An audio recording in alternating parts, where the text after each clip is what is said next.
আচ্ছা, মাঝে মধ্যে আমাদের এমন হয় না, নির্দিষ্ট কোনো কাজে আমরা মনোযোগ দিতে পারছি না। আমরা জানি যে সেখানে আমাদের মনোযোগ দিতে হবে, কিন্তু আমরা দিতে পারছি না।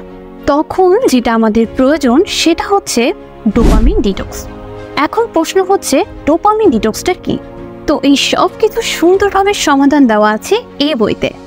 আসসালামু আলাইকুম, আমি তাসফিয়া জাদ অরণি।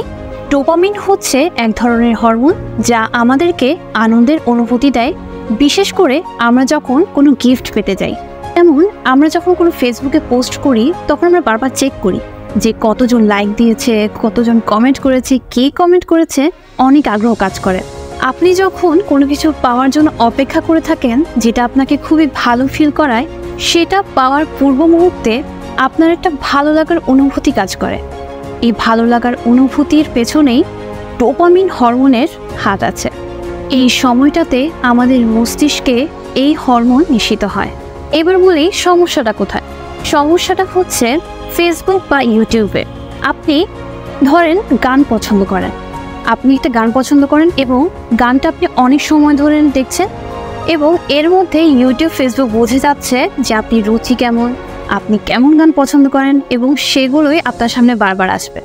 ফেসবুকে যখন আমরা স্ক্রল করি, তখন মাথার মধ্যে আমাদের কাজ করে যে আমরা নতুন কিছু জানবো, নতুন কিছু হয়তো দেখবো, এই জন্য আমরা স্ক্রল করতে থাকি। তখনও কিন্তু আমাদের মস্তিষ্কে ডোপামিন হরমোন প্রচুর পরিমাণে নিঃসৃত হয়।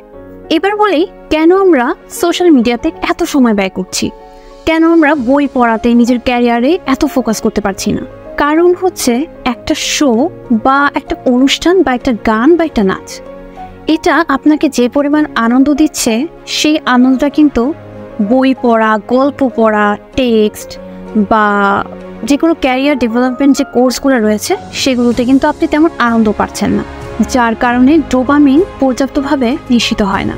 এই জন্য রাইটার এই বইয়ে বেশ কিছু স্টেপের কথা আমাদের জানিয়ে দিয়েছে, যে স্টেপগুলো ফলো করলে আমরাও এই বেড়াজাল থেকে বের হতে পারবো। পার্ট 4-এ কিন্তু উনি 3 স্টেপ মেথডের কথা বলেছে। আর এখানে কিন্তু উনি বলেছে, কোনো কাজে যখন আমরা ফোকাস দিতে থাকবো, তখন আমাদের ফোনটা একটু দূরে রাখতে হবে এবং নোটিফিকেশনটা অফ রাখতে হবে, যাতে আমাদের কানে কোনো ধরনের সাউন্ড না আসে যে আমার এখনই চেক করতে হবে, এমন টেন্ডেন্সি যাতে না আসে। টিপ 3-তে বলেছি, start first thing in the morning. সকালে উঠে ফোনটা হাতে নেই, ভাবে যে আমি 5 মিনিট একটু স্ক্রল করব, কিন্তু সেই 5 মিনিট কখন যে 50 মিনিট হয়ে যায় আমরা নিজেরাও জানি না। উনি কিছু পয়েন্টের কথা উল্লেখ করেছেন। ও ফোনের বিপরীতে আমরা যেটা করতে পারি, আমরা কিছু অ্যাক্টিভিটিস করতে পারি, সেটা হচ্ছে ফজরের নামাজ দিয়ে শুরু করতে পারি। আমরা কিছু রিল্যাক্সিং মিউজিক শুনতে পারি, যার কারণে আমাদের খুবই রিল্যাক্স লাগবে। এই যে 50 পেজের একটা বই পড়ে আপনার লাভটা কি হচ্ছে? লাভ একটাই হচ্ছে, এই বইটা শেষ করার পরে যখন আপনি ফেসবুকে স্ক্রল করতে যাবেন বা কোনো ভিডিও দেখবেন, তখন আপনার মনে একটাই আসবে যে আমি কি করছি, এই অ্যাপটা কি আমার এই সময়টাকে ডিজার্ভ করে? এই যে আপনার মধ্যে একটা ব্যাপার চলে আসলো, তখন আপনি কি করবেন জানেন? তখন আপনি সেখান থেকে জুড়ে চলে আসবেন যে আমার এটা করা উচিত হচ্ছে না, আমি আমার কাজে ফোকাস দিব।